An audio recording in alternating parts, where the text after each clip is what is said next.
Assalamualaikum warahmatullahi wabarakatuh.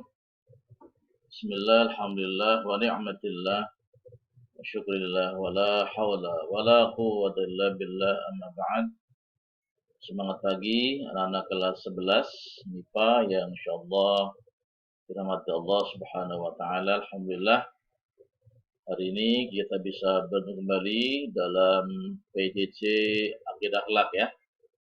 Dan kita masih melanjutkan pembahasan KD3 yaitu menghindari akhlak yang tercela.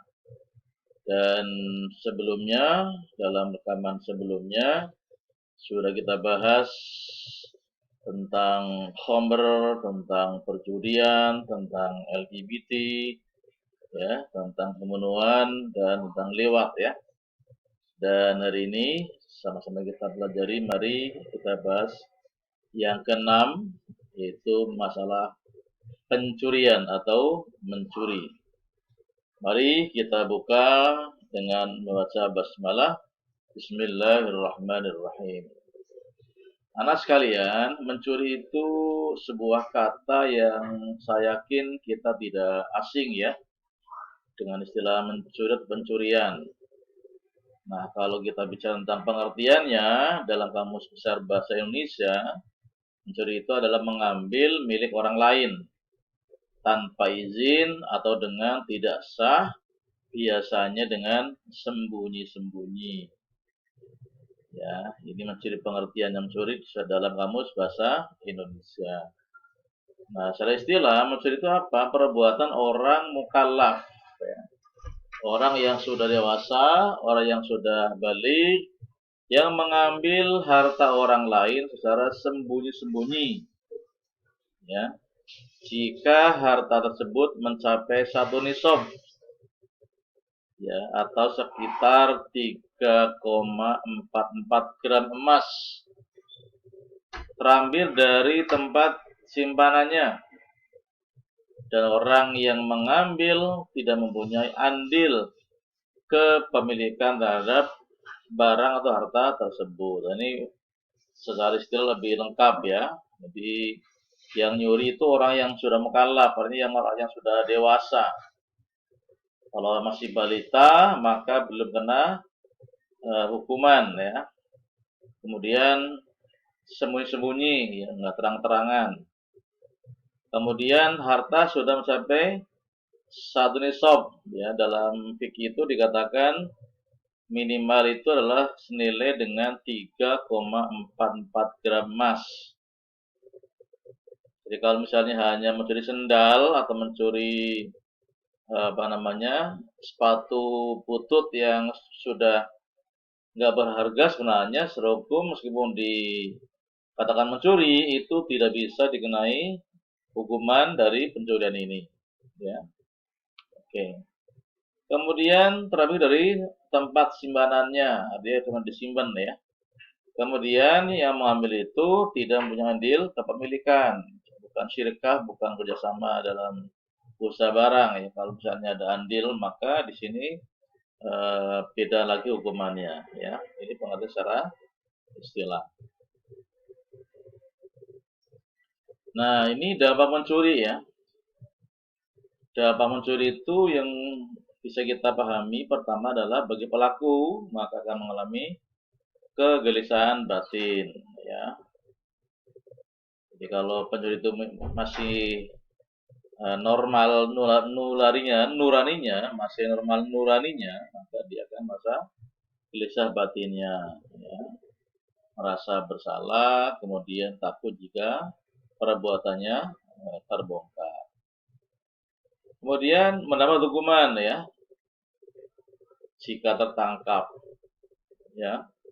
Jadi kalau mencuri itu sudah mencapai nisab, ya senilai 3,44 gram emas, maka di sini ada hukuman sanksi yang harus dihormati, harus dipatuhi ya, baik dalam segi agama maupun dalam undang-undang negara. Mencemarkan nama baik ya, pasti ya, orang itu akan mencemarkan nama baik diri sendiri, mungkin juga keluarganya, saudaranya, kerabatnya gitu ya. Bahkan sampai pada masyarakatnya. Merusak keimanan. Artinya orang yang mencuri itu dipastikan imannya rusak ya. Jadi orang yang mencuri itu berarti imannya rusak. Kalau imannya sehat, imannya tidak rusak, maka tidak bakal akan mencuri. Oke. Kemudian dampak bagi korban dan masyarakat nih, dampak pencurian ya. Maka yang pertama akan menimbulkan kerugian dan kekecewaan. Ya. Jadi pasti ini bagi masyarakat maka dan akan kecewa, akan rugi ya. Dan pasti saya kira kita kalau misalnya punya barang kemudian tahu-tahu dicuri orang ya kita akan rasa kecewa dan rugi. Menimbulkan ketakutan di masyarakat nih ya. Peristiwa yang namanya kan akan menimbulkan dampak rasa takut dan khawatir takut ya bagi korban dan masyarakat ya, karena merasa harta bendanya terancam atau diambil orang atau dicuri.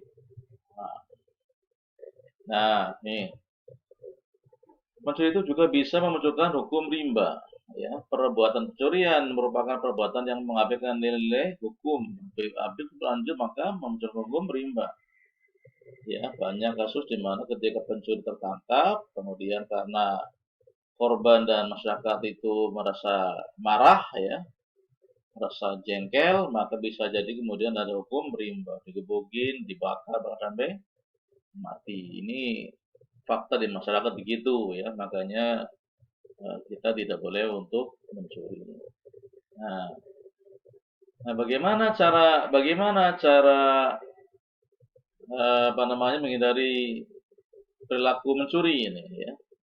Yang pertama adalah mensyukuri nikmat Allah Subhanahu wa taala, meningkatkan syukur atas nikmat Allah yang kita terima ya. Jadi kalau kita bersyukur, maka insya Allah kita akan terhindar dari perilaku mencuri. Sebagaimana di surah Ibrahim ayat 7 ya. La in syakartum la azidannakum wa la in kafartum inna adabi lasyadid. Yang kedua adalah menghormati hak milik orang lain ya. Jadi kalau kita bisa menghormati hak milik orang lain, harta orang lain, maka kita akan terhindar dari perilaku mencuri. Ya, sebagaimana kita bisa lihat dalam Al-Quran surah Al-Baqarah ayat 188. Ya, kalau kita saling menghormati hak-hak orang lain, maka insya Allah kita tidak akan melakukan pencurian.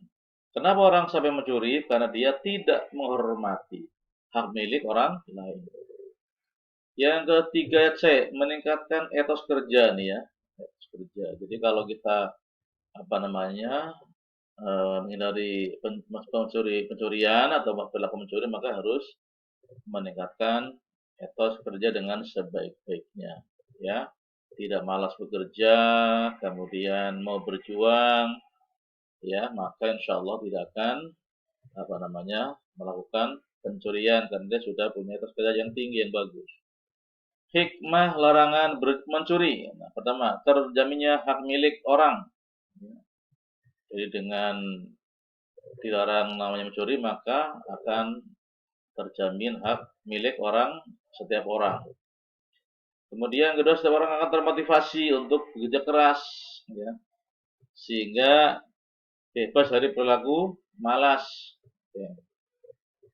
Kemudian yang ketiga, terjaminnya tata kehidupan sosial yang damai dan harmonis.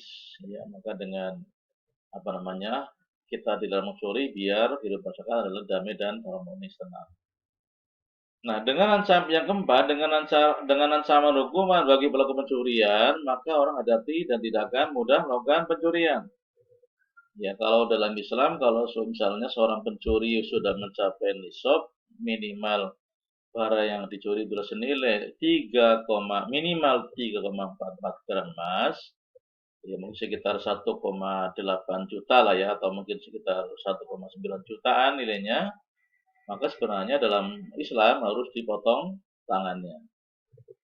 Makanya ketika hukuman itu tegas, saya kira orang juga mikir untuk melakukan pencurian.